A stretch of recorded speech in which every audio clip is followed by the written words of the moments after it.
Ale dost bylo kolektivního vyzdvihování a pojďme se posunout k individuálnímu oceňování.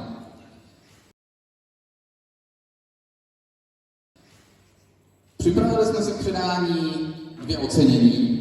Jedno pro vítěze kanadského bodování a druhé pro nejužitečnějšího hráče sezóny dle nezávislé expertní komise.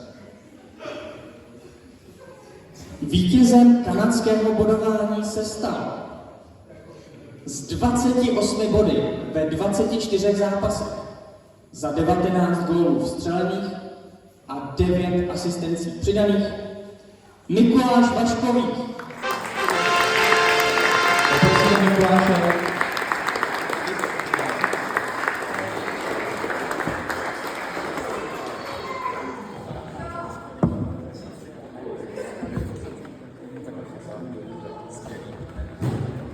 Já bych chtěl poděkovat všem svým spoluhráčům, svému trenérovi Honzovi Šmídovi a všem fanouškům, kteří chodili věrně naše zápasy podporovat.